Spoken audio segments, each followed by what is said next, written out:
চন্দ্রগুপ্ত চন্দ্রগুপ্ত।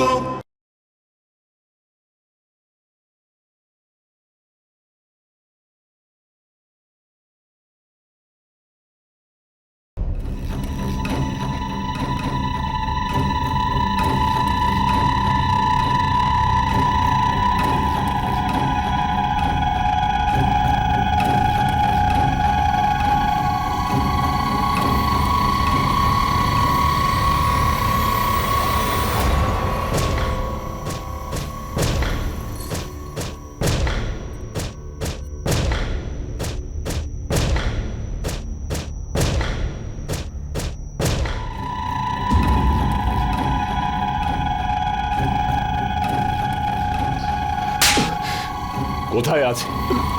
কোথায় আছে? যখন অমাত্য আমাদের লোকজনদের মুখ্য দ্বার দিয়ে নগরে প্রবেশ করতে দেখে ফেলেছে, তো যে কোনো সময় আমাদেরকে খুঁজতে খুঁজতে এখানে পৌঁছে যেতে পারে। আর সেই জন্য আমাদেরকে এই জায়গায় এক্ষুনি ছেড়ে দিতে হবে।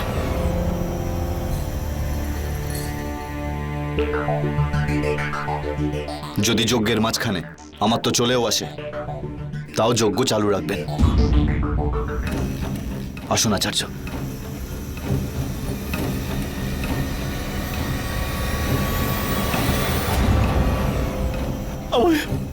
আমায় ক্ষমা করে দিন অমাত্য প্রমুখ। আমি ওদের দুজনের বিষয়ে কিচ্ছু জানি না।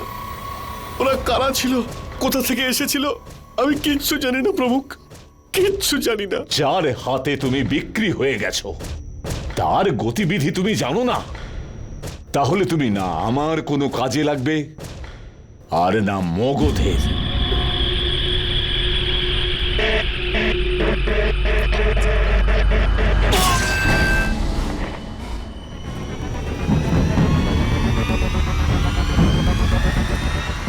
কোথায় আছে? হ্যাঁ, কোথায়?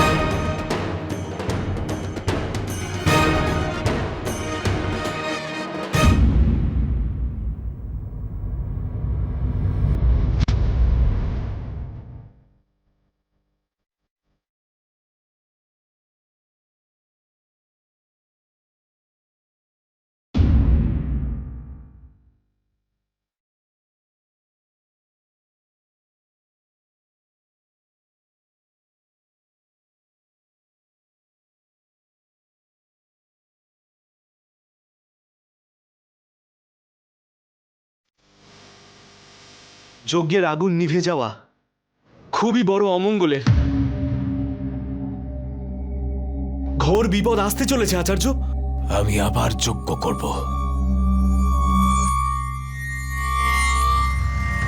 কিন্তু আচার্য, নিয়তি আমাদেরকে স্পষ্ট সংকেত দিচ্ছে যে নিয়তির নির্মাণে ব্যক্তিরও যোগদান থাকে। কেবল নিয়তি তৈরি করে না ব্যক্তিকে।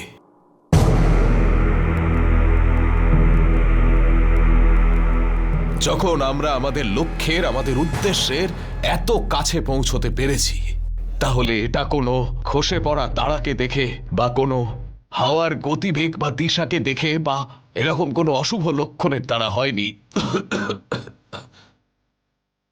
তপস্যা করেছি আমি বহু বছর ধরে, পরিশ্রম করেছি, ভেবেছি, বিচার করেছি, বুঝেছি, অন্যদেরও বুঝিয়েছি, আর তবেই আমি এই অবধি পৌঁছতে পেরেছি।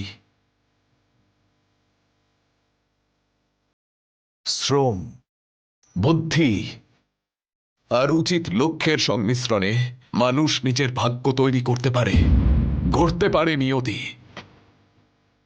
কারণ আমাদের পথ সঠিক, উদ্দেশ্য সঠিক। এটা ব্যক্তিগত কিছু নয়, এটা বহুজন হিতায় বহুজন সুখায়। আর তাই আমরাই তৈরি করছি নিয়তিকে। নিয়তি আমাদের তৈরি করছে না। মাতৃভূমির কান্নার শব্দ যখন আমার কানে আসে, তখন আমার মনে হয় যে যেন সে আমাকে বলছে যে আর কতদিন এই অত্যাচারী শাসকদের বোঝা বয়ে বেড়াবো। আর এখন আমার মাতৃভূমির এই আসন্ন মুক্তির প্রাক্কালে আমি এই অশুভ লক্ষণ দেখে ভয় পাব? না। লাখ লাখ শোষিত মানুষের প্রার্থনা রয়েছে আমাদের সঙ্গে, মাতৃভূমির আশীর্বাদ রয়েছে আমাদের সঙ্গে। আর তাই ধননন্দকে তো মরতেই হবে, অখণ্ড ভারত নির্মাণ হতেই হবে।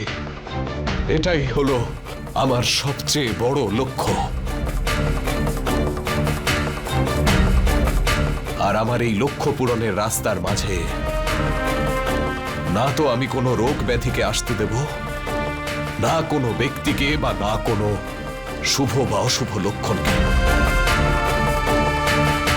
এখন যদি কেউ এই লক্ষ্য পূরণের রাস্তায় বাধা সৃষ্টি করে, তবে সে জ্বলে পুড়ে ভস্ম হয়ে যাবে। বলো চন্দ্রগুপ্ত, তুমি কি এই সিদ্ধান্ত স্বীকার করছো? একজন প্রকৃত বীরের মতো হাসতে হাসতে নিয়তির চোখে চোখ রেখে অত্যাচারের প্রতীক ধননন্দকে শেষ করে দিতে প্রস্তুত?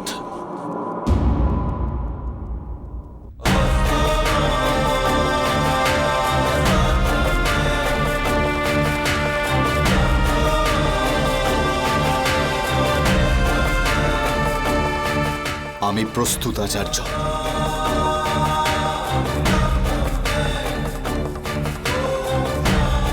বিজয়ী ভাবা।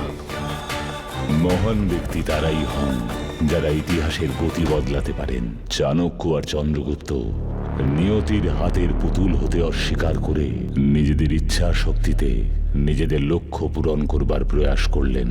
তারা নিয়তিকে হুঁশিয়ারি দিয়ে জীবনের সবচাইতে বড় পরীক্ষায় অবতীর্ণ হলেন। ইতিহাস অতি নাটকীয় মুহূর্তে পৌঁছেছিল।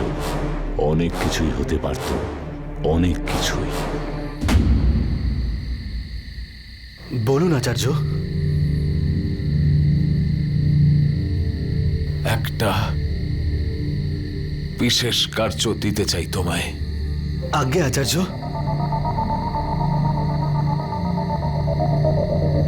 কাল যখন বসন্তোৎসবের ভোর প্রাতঃকালে রূপান্তরিত হতে থাকবে, তখন তুমি অমাত্যর সৈন্যদের দ্বারা আমায় বন্দী করিয়ে দেবে। আমার আদেশ এটা। আর তোমারও গুরুদক্ষিণা ভদ্রভট্ট। কিন্তু আচার্য,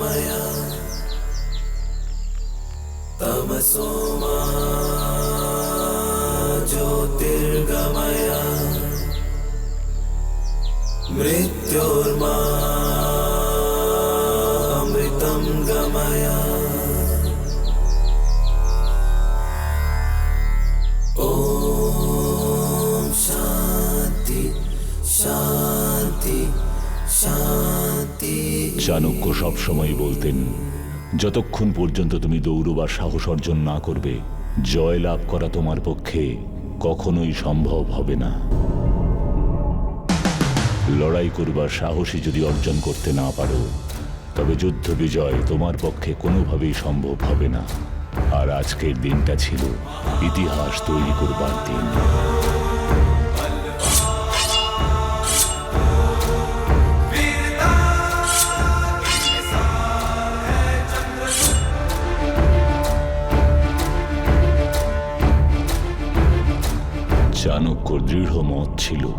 যে যুদ্ধ কেবলমাত্র পৃথিবীর কোনো একটা অংশের দখলের লড়াই নয়, যুদ্ধের মহত্বপূর্ণ বিষয় হল তার উদ্দেশ্য।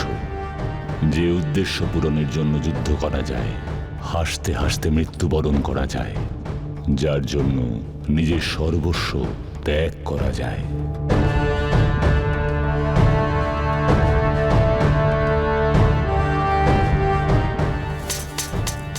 শম্ভা শম্ভা শম্ভা, জয় ভারত মাতার জয়।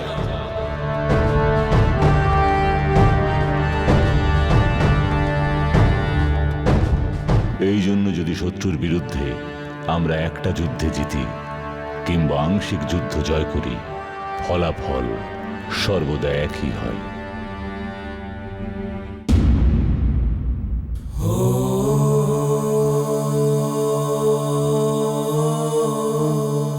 কিছুক্ষণের মধ্যেই বসন্তোৎসব শুরু হয়ে যাবে তোমার জন্য। নিয়তির বর প্রাপ্ত করার সময় এটা চন্দ্রগুপ্ত। নিয়তির অখণ্ড ভারতের বর।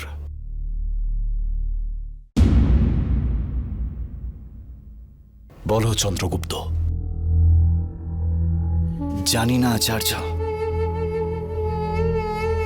মনটা ভারী হয়ে রয়েছে। চৈতন্যর মৃত্যু দিয়ে অস্ত্রকে উৎসবে প্রবেশ করাবার কোনো রাস্তাই খুঁজে পাচ্ছি না। আর আপনাকেও এই অবস্থায় ছেড়ে যেতে ইচ্ছা করছে না আচার্য। আজ এই অভিযানের থেকে বেশি কিছুই গুরুত্বপূর্ণ নয়। তোমার সাহস, তোমার মন দুটোই সম্পূর্ণভাবে তোমার বুদ্ধির নিয়ন্ত্রণে থাকা উচিত। তোমার সিদ্ধান্ত নেওয়ার ক্ষমতা যেন কিছুতেই প্রভাবিত না হয়। অভিযানের সফলতা ছাড়া আর সবকিছুই ব্যর্থ।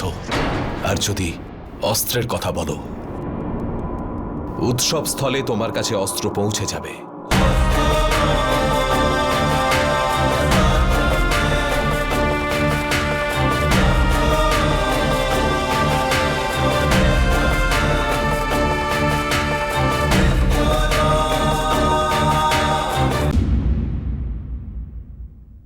উৎসবস্থলের দ্বার রক্ষককে দ্রুত বদলে দাও।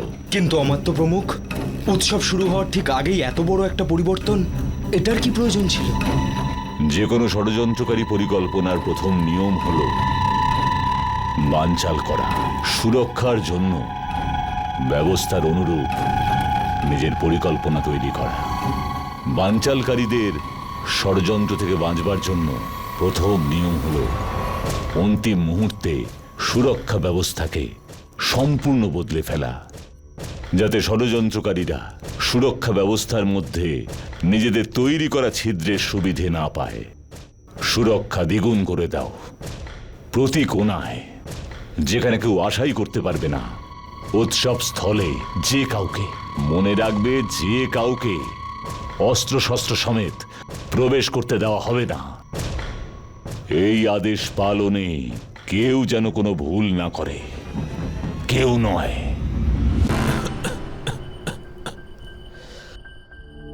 প্রতিনিয়ত আমরা যে শ্বাস নিই,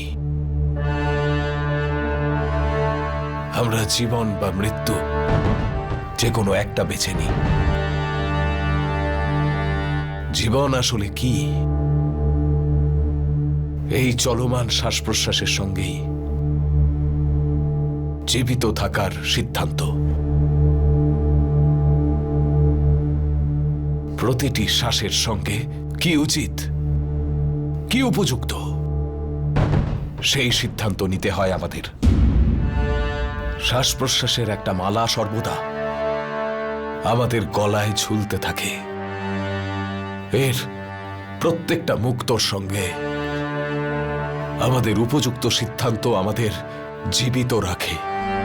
যদি আমরা সঠিক সিদ্ধান্ত নিই, তবে শ্বাস প্রশ্বাসের এই মালা নীতির মালা হয়ে ওঠে। আর যদি আমাদের সিদ্ধান্ত সঠিক না হয়, তাহলে শ্বাস প্রশ্বাসের এই মালাই ফাঁসির দড়ি হয়ে যায়। আর আজকের দিনটা তোমার জন্য তোমার বহু বছরের শিক্ষা, তপস্যা আর পরিশ্রমের সঠিক প্রয়োগ করে সঠিক সিদ্ধান্ত নেওয়ার। তোমার প্রতিটি শ্বাসের সঙ্গেই কেবল সঠিক সিদ্ধান্ত। তোমার সম্পূর্ণ মনোযোগ কেবল নিজের লক্ষ্যের ওপর। যেভাবে অর্জুন সেই পাখিটার চোখ ছাড়া আর কিছুই দেখতে পায়নি, সেরকমই তোমারও অখণ্ড ভারতের স্বপ্নকে সার্থক করা ছাড়া আর কিছুই দেখতে পাওয়া উচিত নয়।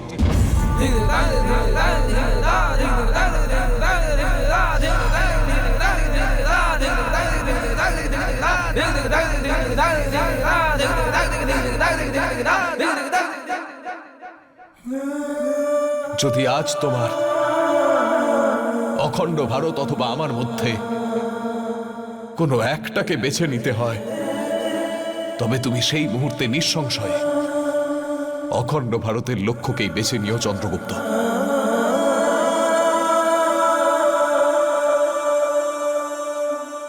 আমি আপনার নামে শপথ করছি আচার্য, যে আজ আমি আপনাকে নিরাশ করব না। আর যদি আমার পথে কোনো বাধা আসে আর আমাকে দুটোর মধ্যে একটাকে বেছে নিতে হয়, তাহলে আমার নির্বাচনের প্রতি আপনার গর্বই হবে। এখন আমার ধ্যান, আমার লক্ষ্য আর সরবে না আচার্য।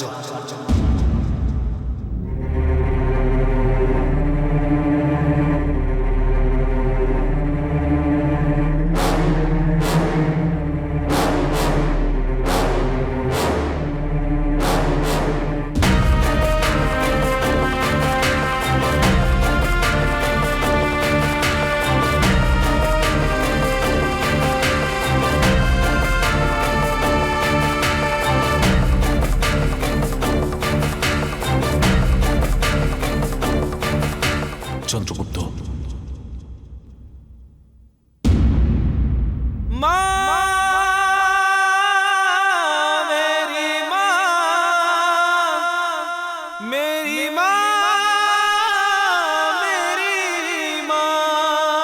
আচার্য, বীরজুর থেকে নিয়েছিলাম আমি।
বিজয়ী ভব।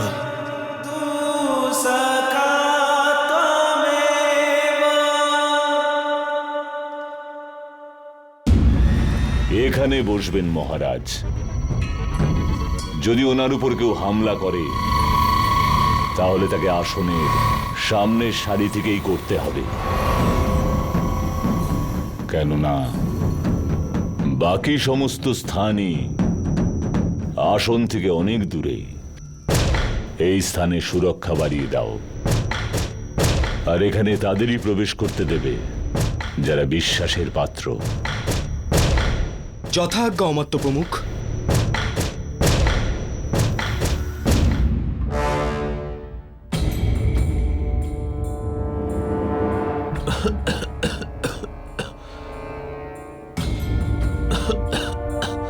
আমাদের জন্য কি আদেশ আচার্য? বাইরে ব্যবসায়ী, নর্তকী আর সাধারণ মানুষের ছদ্মবেশে আমাদের যে লোকেরা আছে, তোমরা দুজন, শশাঙ্ক আর আহিরিয়া, তোমরা তাদের নেতৃত্ব দেবে। আর যখনই চন্দ্রগুপ্ত ধননন্দকে মারবে, উৎসবস্থলে চরম বিশৃঙ্খলা তৈরি হবে। লোকেরা উৎসবস্থলের দ্বারের দিকে ছুটতে থাকবে, বাইরে বেরিয়ে যাবার তাড়াহুড়োয় একে অন্যের পদপিষ্ট হবে। চতুর্দিকে বিভ্রান্তি, ভয় আর চরম সংকটপূর্ণ পরিবেশ তৈরি হবে। আর এই পরিস্থিতির সুবিধা নিয়ে তোমরা নিজেদের সৈনিক সমেত উৎসবস্থলে প্রবেশ করবে আর অমাত্যর বিশেষ সুরক্ষা বাহিনীর ওপর আক্রমণ করবে। কিন্তু আচার্য, আমাদের লোকজন ওখানে উপস্থিত সৈনিকের তুলনায় অনেক পরিমাণে কম হবে।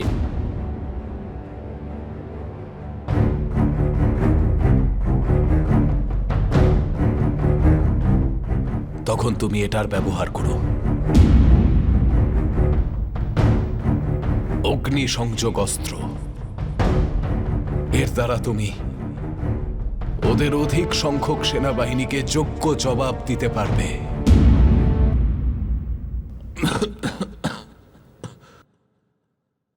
যে সময় তোমরা দুজন উৎসবস্থলে ঢুকে আক্রমণ করবে, ঠিক সেই সময় দিগ্বিজয়ের সেনাবাহিনী পাটলিপুত্র শহরে বাইরে থেকে আক্রমণ করবে।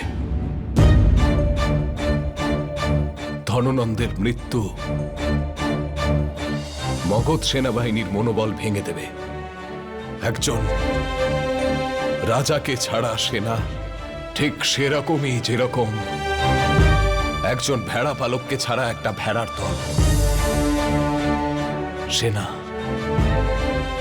সেই সময় উদ্দেশ্যহীন, লক্ষ্যহীন হয়ে পড়বে।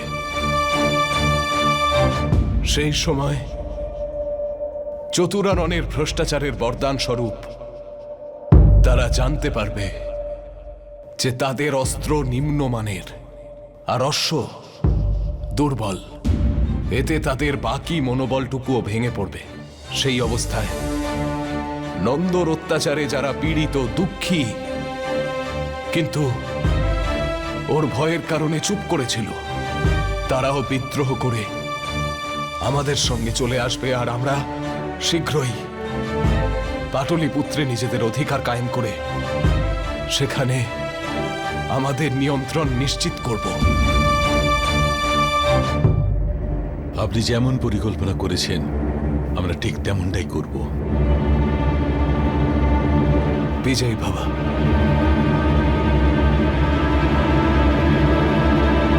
আহিরিয়া, তোমার সঙ্গে আমার কিছু কথা আছে।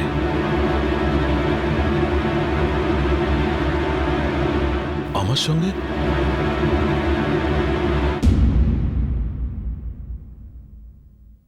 আমি তোমার জীবন বলিদান চাই আহিরিয়া, আমি তোমার জীবন বলিদান চাই আহিরিয়া।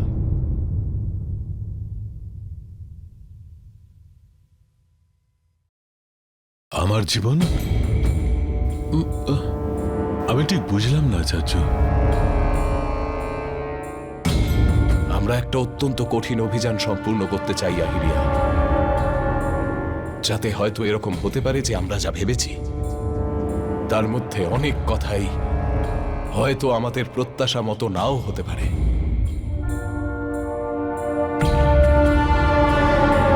যতই না আমরা অত্যন্ত ভালো পরিকল্পনা তৈরি করি,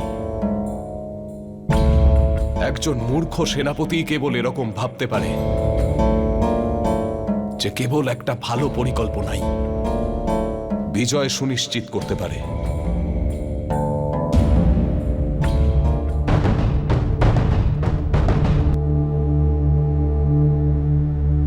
আমি আজ পর্যন্ত তোমার মতো নির্ভীক আর সাহসী যোদ্ধা দেখিনি, কারণ তুমি যাই করো সম্পূর্ণ মনোযোগ দিয়ে করো আহিরিয়া।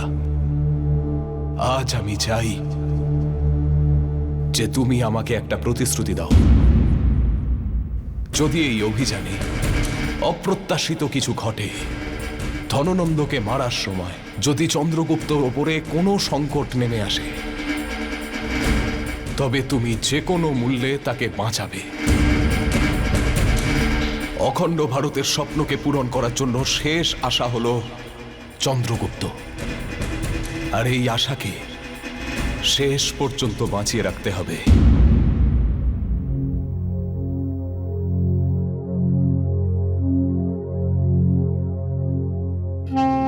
আমি বুঝেছি আচার্য। আচার্য, এটা আমার সৌভাগ্য যে আপনি আমাকে এর যোগ্য ভেবেছেন। এইরকম একটা মহত্বপূর্ণ কাজে আপনি আমাকে উপযুক্ত মনে করেছেন, এইটাই আমার কাছে সবচেয়ে বড় আশীর্বাদ। অন্যথা আমি কে ছিলাম? একটা সাধারণ বনবাসী, বনের মধ্যে থাকা ছোট একটা আকনবীর দলের সর্দার। আমি ওই ছোট্ট অবস্থায় সন্তুষ্ট ছিলাম। ওই ছোট্ট গোষ্ঠীটাকে আমি আমার সংসার মনে করতাম। ওই গোষ্ঠীর বাইরেও যে কোনো সংসার আছে এটা আমি জানতামই না আচার্য। আপনি আমাকে বাইরের জগতের সঙ্গে পরিচয় করিয়েছেন। আচার্য, আপনি আমাকে চন্দ্রগুপ্তের মতো ভাই দিয়েছেন, অখণ্ড ভারতের মতো লক্ষ্য দিয়েছেন, আমাকে উদ্দেশ্য দিয়েছেন, আমার জীবনের একটা অর্থ দিয়েছেন। আপনি দেশের জন্য, মাতৃভূমির জন্য কিছু করার উৎসাহ দিয়েছেন আমাকে। আচার্য, আমি বিদ্বান নই, কিন্তু এটা অবশ্যই বুঝতে পারি যে চন্দ্রগুপ্ত আমার কাছে কি, আপনার কাছে কি, আর এই দেশের জন্য কি। চন্দ্রগুপ্তের ক্ষতি হওয়ার আগে যে কাউকে এই আহেরিয়ার প্রাণ নিতে হবে।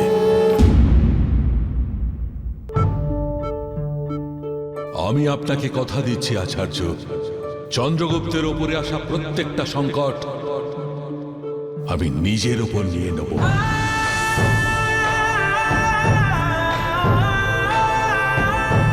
এটা আমাদের সৌভাগ্য যে তোমার মতো বীর আমাদের সঙ্গে রয়েছে।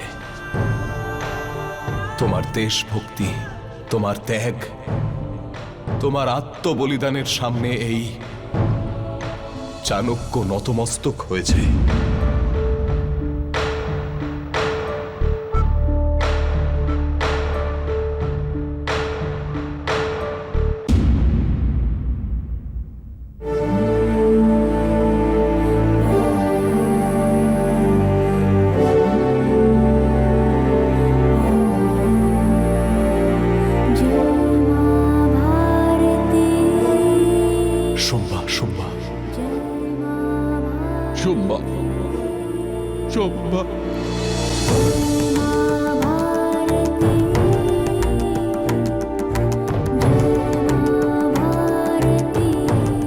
জয় ভারত মাতা জয়।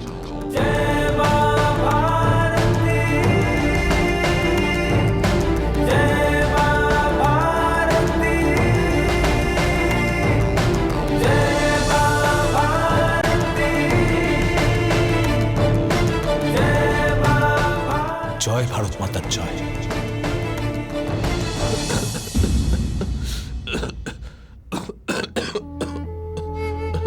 আচার্য, আচার্য, যদি এই ঔষধি আপনি না খান তাহলে আপনার জ্বর আরো বাড়বে।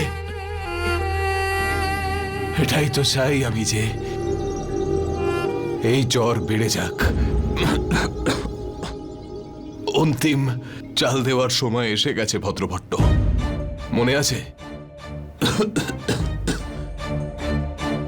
কি কার্য সঁপেছি আমি তোমায়।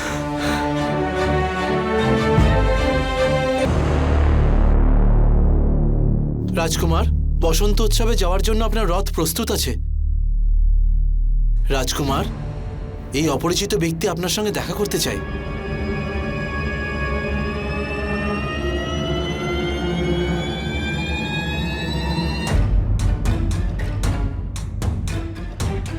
আপনার আদেশ অনুযায়ী আমি এসে গেছি রাজকুমার। রাজকুমার, আপনি কি এই অপরিচিতকে চেনেন? না হলে আমরা এই ব্যক্তির তল্লাশি নেব। কোনো অস্ত্র নেই তো এনার কাছে? তোমার এত বড় দুঃসাহস, তুমি আমার বিশ্বস্তর তল্লাশি নেবে? ক্ষমা করবেন রাজকুমার, এটা অমাত্য প্রমুখের আদেশ। তুমি রাজকুমার, এনাকে এনার কর্তব্য করতে দিন।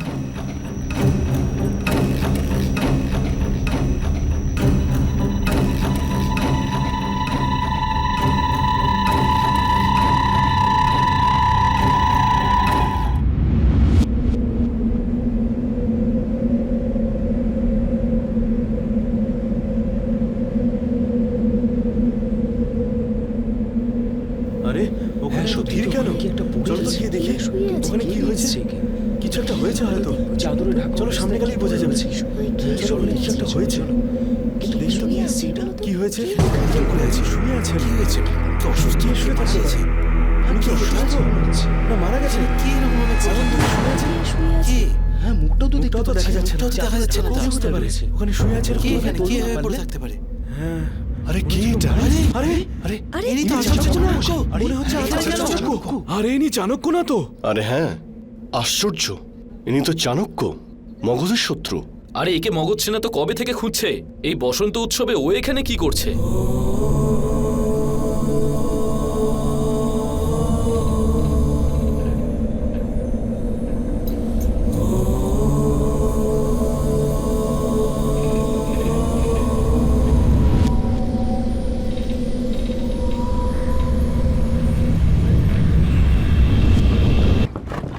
আমি ভেবেছিলাম তুই আসবি না চন্দু। তোর আসতে তো দেরি হলো কেন? দেরি করার জন্য ক্ষমা চাইছি বন্ধু, কিন্তু এই অভিযানে একটার পর একটা বাধা এসেই চলেছে। কিন্তু এখন সব ঠিক আছে। কিন্তু তুই ধননন্দকে মারবি কিভাবে? তুই তো উৎসব স্থলে কোনো অস্ত্র নিয়ে যেতেও পারবি না। বাস্তবে তোর পরিকল্পনাটা কি? তুমি তো জানোই আচার্যকে, উনি আশ্বাস দিয়েছেন যে উৎসব চলাকালীন অস্ত্র আমার কাছে পৌঁছে যাবে। আর উনি যখন আশ্বাস দিয়েছেন তখন অবশ্যই হবে।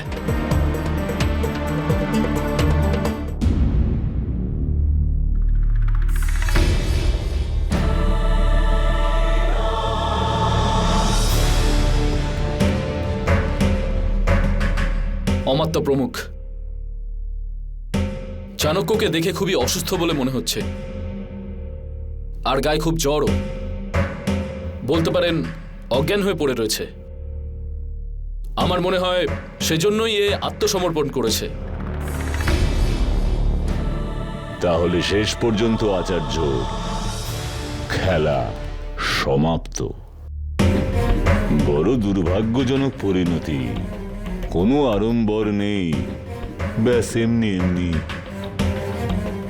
নগরের চৌমাথায় পড়ে পড়ে দুঃখ তো লাগছেই।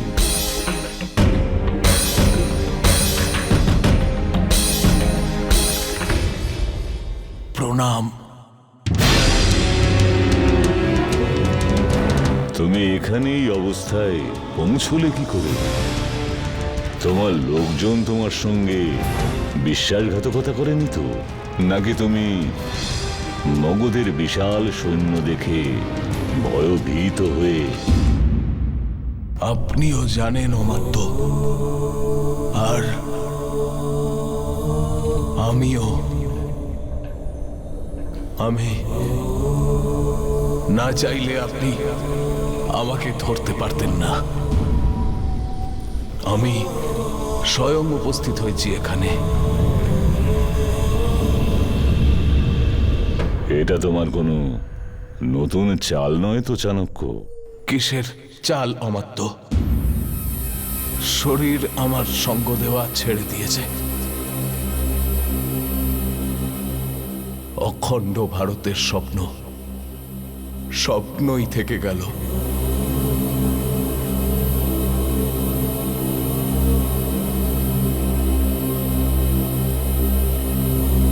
এই মারণ রোগের কারণে আমি মগধের শক্তি আর আপনার বিরুদ্ধে কি করে লড়বো অমাত্য?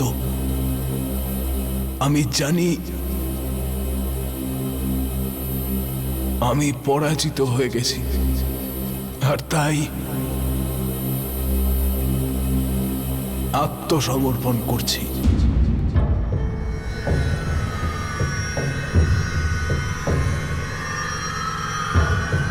আমি মুক্তি চাই,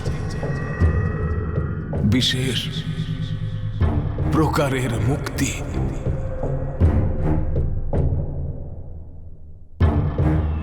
সৈন্যরা আচার্য চলবার মতন অবস্থায় নেই, এই জন্য ওনাকে এখান থেকে রোগ শয্যায় শুয়ে শুয়ে নিয়ে চলো।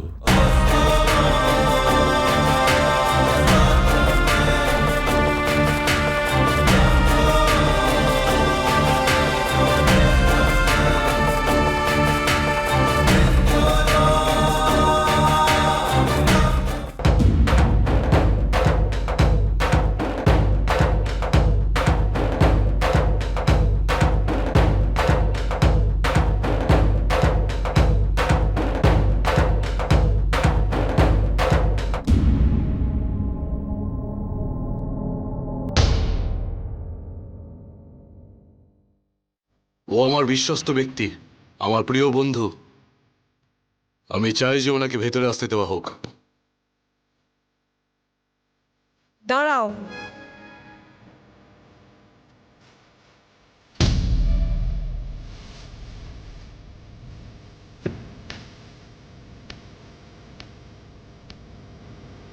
রাজকুমার যা বললেন সেটাই করো।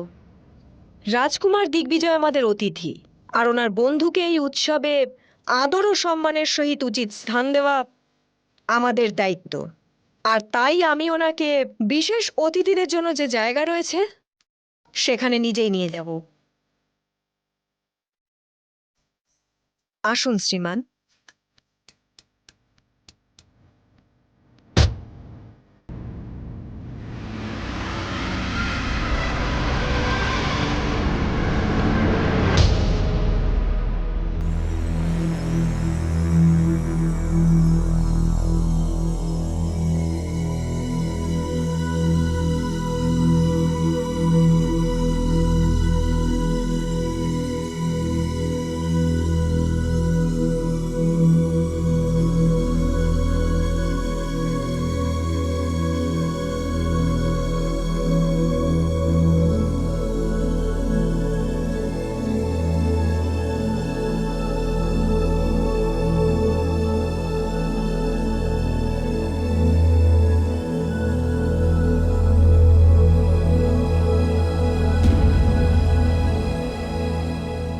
ধন্যবাদ।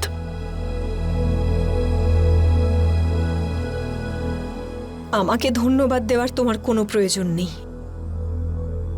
আমি এসব কাজ এজন্য করছি যাতে যত তাড়াতাড়ি সম্ভব হয় আমি যেন তোমার সাথে থাকতে পারি।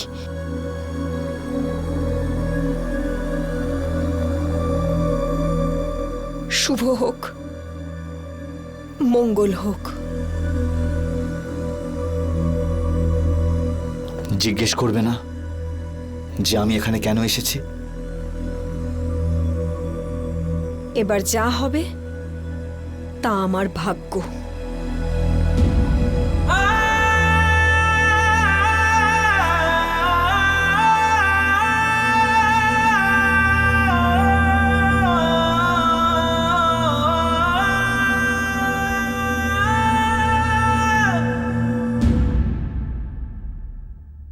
মহারাজ ধননন্দে, মহারাজ ধননন্দে, মহারাজ ধননন্দে, মহারাজ ধননন্দে, মহারাজ ধননন্দে, মহারাজ ধননন্দে, মহারাজ ধননন্দে, মহারাজ ধননন্দে, মহারাজ ধননন্দে, মহারাজ ধননন্দে, মহারাজ ধননন্দে, মহারাজ ধননন্দে, মহারাজ ধননন্দে। ব্যাস ব্যাস, অনেক হয়েছে। টাক ধিনাধিন। মগধের প্রজা সকল, আজ সত্যিকারের এক আনন্দের দিন। বসন্ত উৎসবে বসন্ত ছাড়াও আমাদের সামনে আনন্দ করার জন্য আরো কিছু কারণ আছে।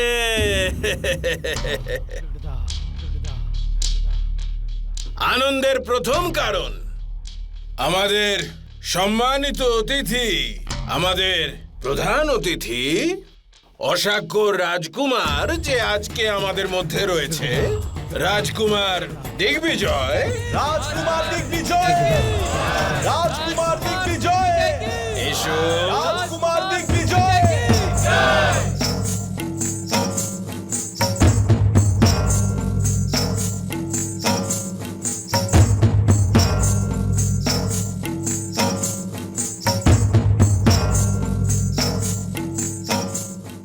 ইনি আমার পরম শত্রু চন্দ্রগুপ্তকে বীরত্বের সঙ্গে মেরে ফেলেছেন।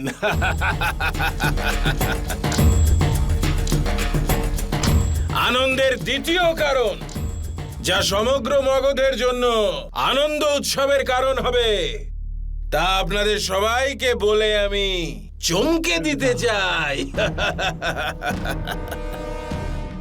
হ্যাঁ, আজ বসন্ত উৎসবের শেষে আমি আমার সবচেয়ে বড় শত্রু রাজদ্রোহী, যার পিছনে আমার সেনারা বহুদিন ধরে পড়েছিল,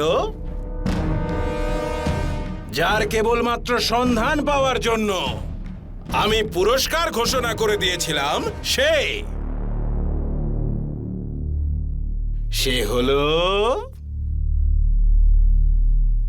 হলো চাণক্য।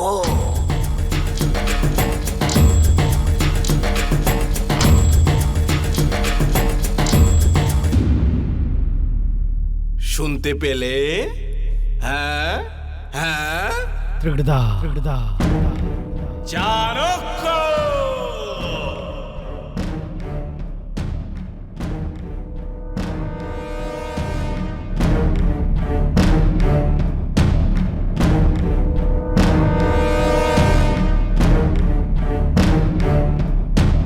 ওই আসছে চাণক্য।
দেখো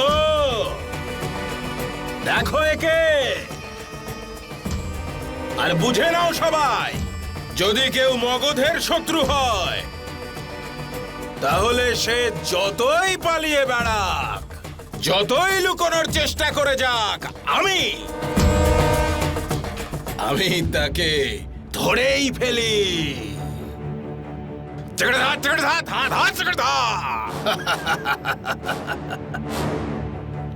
আজ এই বসন্ত উৎসবের সমাপন এই এই শয়তানের শিরচ্ছেদ করে হবে।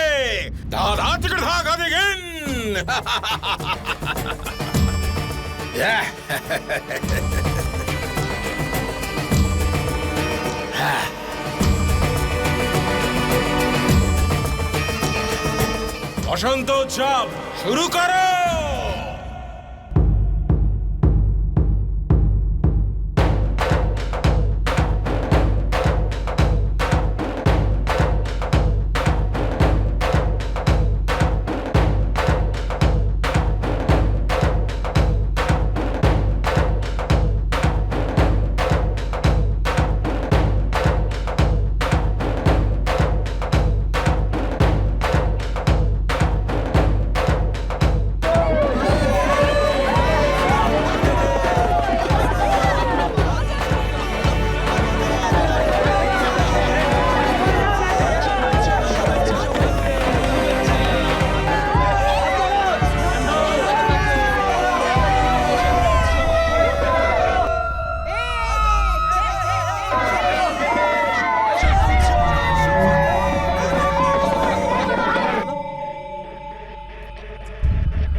কিন্তু ওরা আচার্যকে বন্দি বানিয়ে নিয়েছে, আমাকে তো কিছু করতেই হবে।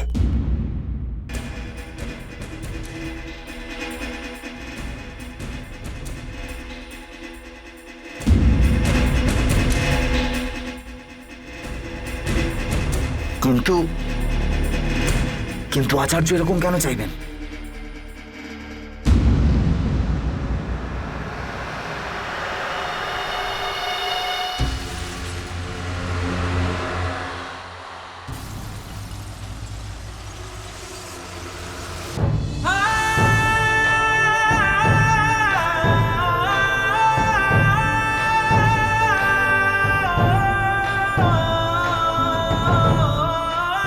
তোমার সিদ্ধান্ত নেওয়ার ক্ষমতা যেন কিছুতেই প্রভাবিত না হয়। অভিযানের সফলতা ছাড়া আর সবকিছুই ব্যর্থ। আর যদি অস্ত্রের কথা বলো, উৎসব স্থলে তোমার কাছে অস্ত্র পৌঁছে যাবে।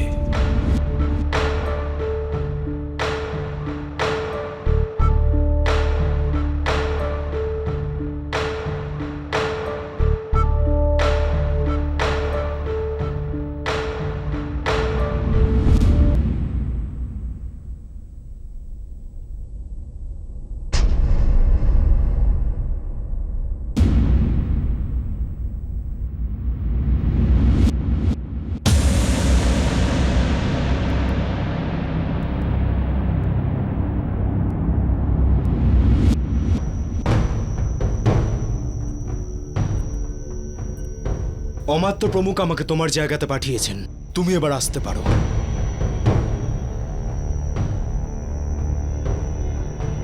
বাহ চাণক্য, বাহ! তুমি সবাইকে মূর্খ বানাতে পারো, কিন্তু আমাকে নয়। আমি জানি যে চন্দ্রগুপ্ত মারা যায়নি, জীবিত আছে। আর আমি এটাও জানি যে তুমি খুব সহজে এখান থেকে যাওয়ার লোক নও।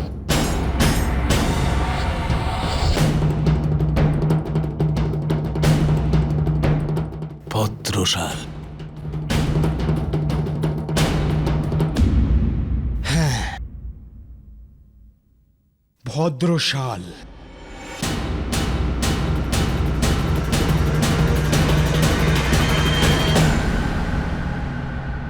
অমাত্য প্রমুখ, আপনার আদেশানুযায়ী আমরা মহারাজের প্রতিরূপদেরও আপনার নিরীক্ষণের জন্য নিয়ে এসেছি। আর আমাদের কোনো প্রতিরূপের আবশ্যকতা নেই। মগধের শত্রুরা হয় মারা গেছে, নতবা মরতে চলেছে। এবার আমাদের রাজ্য সুরক্ষিত।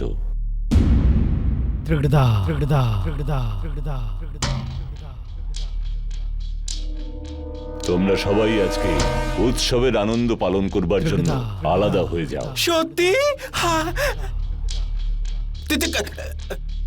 তেরিকিটি ধা।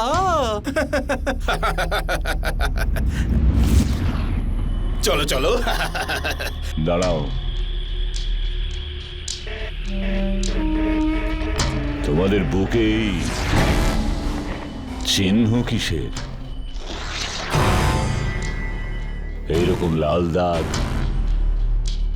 জানি না, সম্ভবত কোনো মশা কামড়ে দিয়েছে, তারই ফল এটা।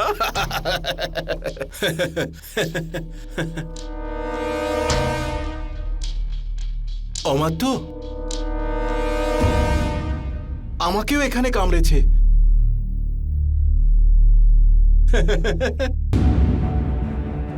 আপনি জানেন আমায় কোথায় কামড়েছে?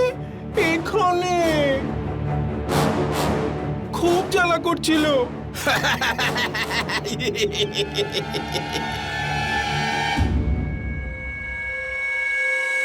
সবাইকে এসে মশা কামড়ালো? এ কেমন মশা? চলো চলো চলো চলো চলো চলো চলো। সমস্ত প্রতিরূপকে মশা কামড়েছে, আর সবার গায়েই লাল দাগ। আচ্ছা, ওই মহারাজের ওই প্রতিরূপটা কোথায়, যে সর্বদাই মহলে থাকে?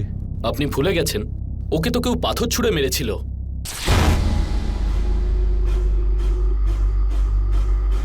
এদের কাউকেই মশা কামড়ায়নি, এদের চিহ্নিত করা হয়েছে। চিহ্নিত।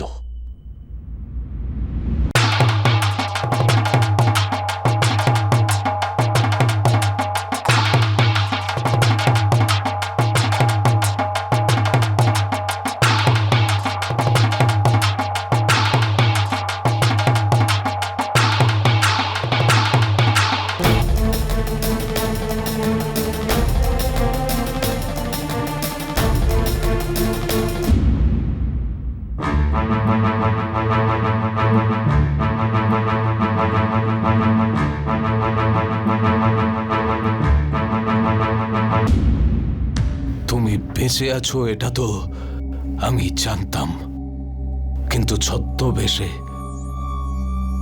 অমাত্যর হয়ে কাজ করছো না তো?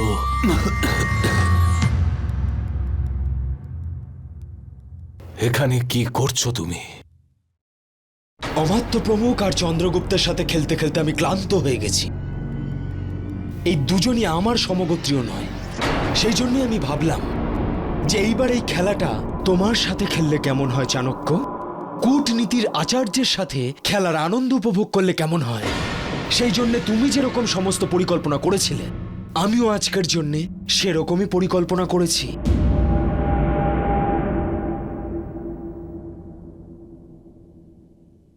অমাত্য, রাক্ষসী তুমি! বারবার আমার মনোরঞ্জনে বাধা হয়ে কেন এসে দেখা দাও তুমি? মহারাজ, আপনাকে মারবার ষড়যন্ত্র চলছে। আমি চাণক্যকে একদম বিশ্বাস করতে পারি না। ধিনাক ধিনাক ধিনধা, কি বলছো তুমি অমাত্য? আরে, চাণক্যকে বন্দি বানিয়ে নিয়েছি আমরা, তুমি তারপরেও ওকে ভয় পাচ্ছ?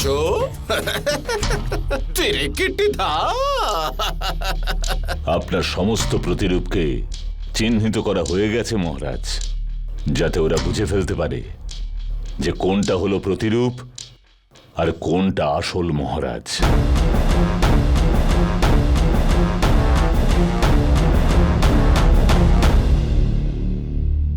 চাণক্য,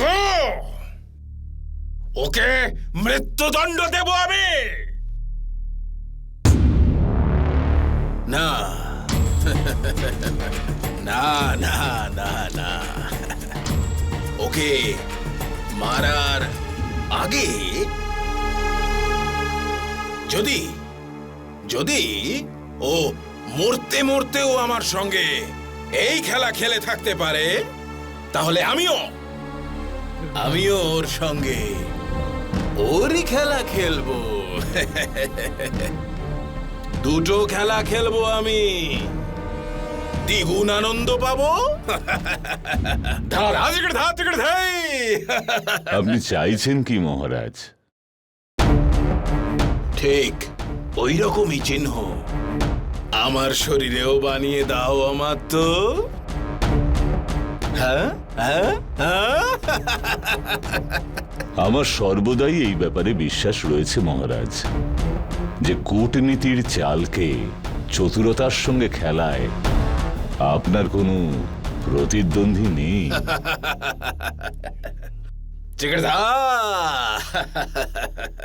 এতে আর কিছুই যায় আসে না যে তুমি কি পরিকল্পনা করেছো, কারণ আমরা পরিকল্পনা অনুযায়ী ঘটনাক্রমকে রূপ দিয়ে দিয়েছি। আর এটা ততক্ষণ থামবে না যতক্ষণ আমরা বিজয় লাভ করছি।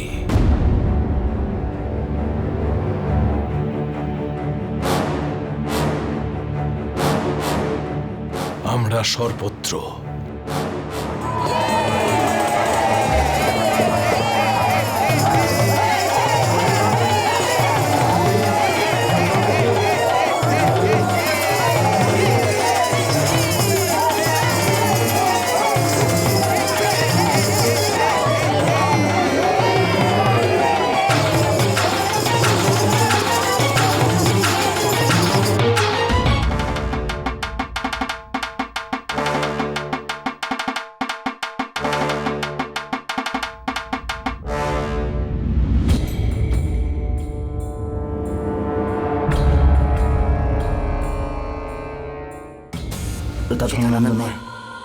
এই তো ওর প্রতিরূপ, এর উপর তো চিহ্ন আছে।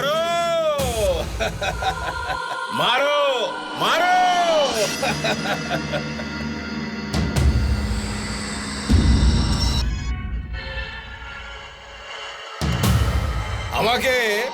আমাকে জানানো হয়েছে যে আমাকে মারার ষড়যন্ত্র করা হয়েছে এখানে। তেরে কেটে ধা।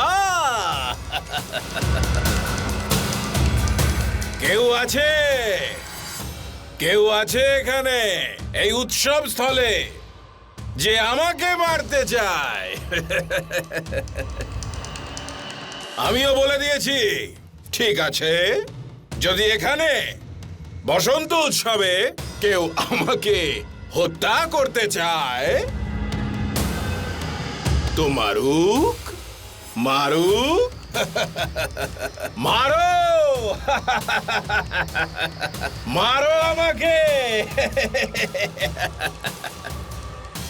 আর আমাকেও, আমাকেও, আমাকেও। হ্যাঁ হ্যাঁ, মারো।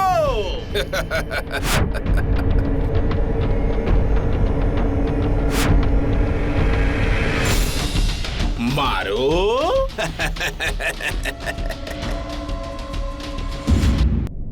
মারো, মারো, মারো। ধননন্দকে কেউ মারতে পারবে না। কোথায় তুমি? এবার সামনে এসো না।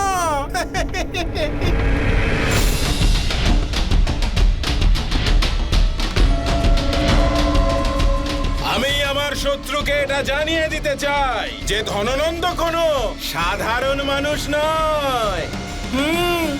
অনেক রূপ আছে আমার, তুমি আমাকে কখনোই চিনতে পারবে না। আর আমাকে না চিনলে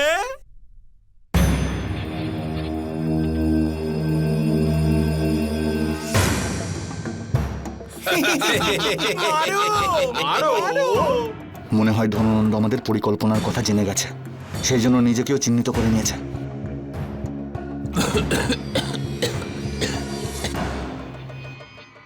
চাণক্য, দেখো তোমার খেলা তো এবার শেষ। সব সমস্যার কোনো না কোনো সমাধান হয়, আর সমাধানের কোনো না কোনো উপায় নিশ্চয়ই আছে। লক্ষ্যে পৌঁছানোর কোনো উপায় তো নিশ্চয়ই থাকবে। মারো, আমি হলাম ধননন্দ। মারো আমাকে, মারো, মারো, মারো, মারো আমাকে, মারো আমাদের।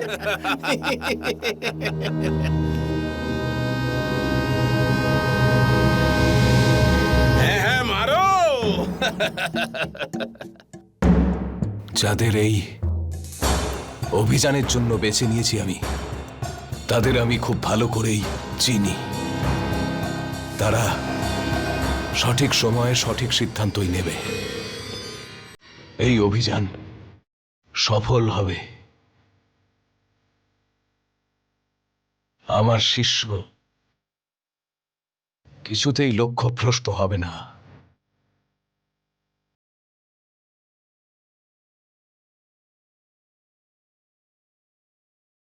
আমি বুঝতেই পারছি না এখন আমি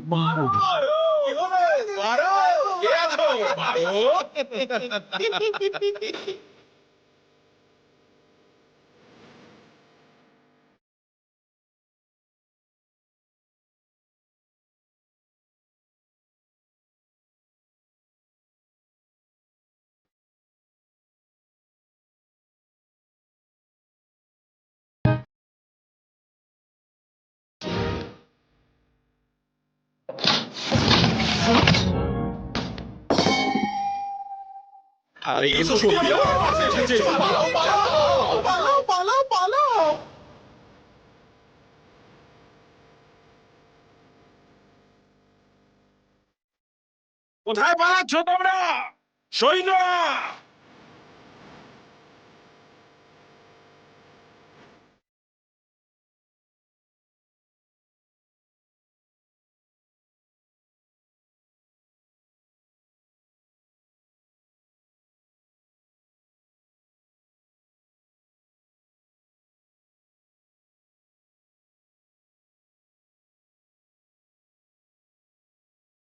যখন কোনো আকস্মিকতা সামনে এসে দাঁড়ায়, তখন প্রত্যেকেই প্রথমে নিজের প্রভুকে বাঁচানোর জন্য দৌড়োয়। চন্দ্রগুপ্ত দ্বন্দ্বের মধ্যেও সঠিক সিদ্ধান্তই নেবে বলেছিলাম আমি।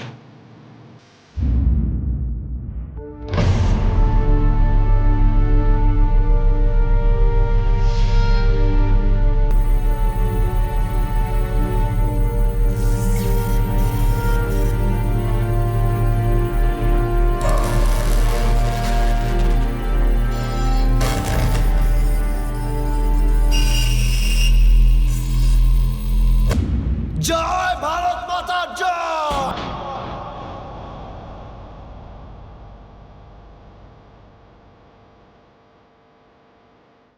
জয় ভারত মাতা, জয় চন্দু।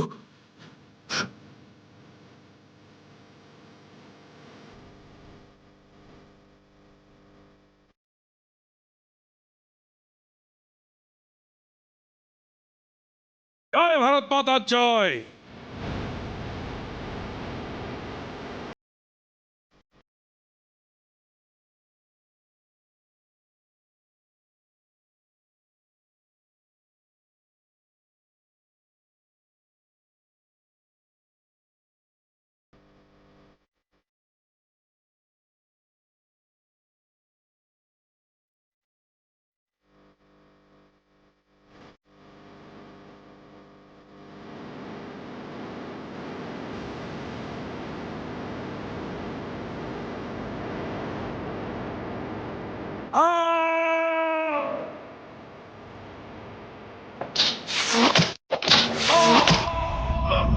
মহারাজ!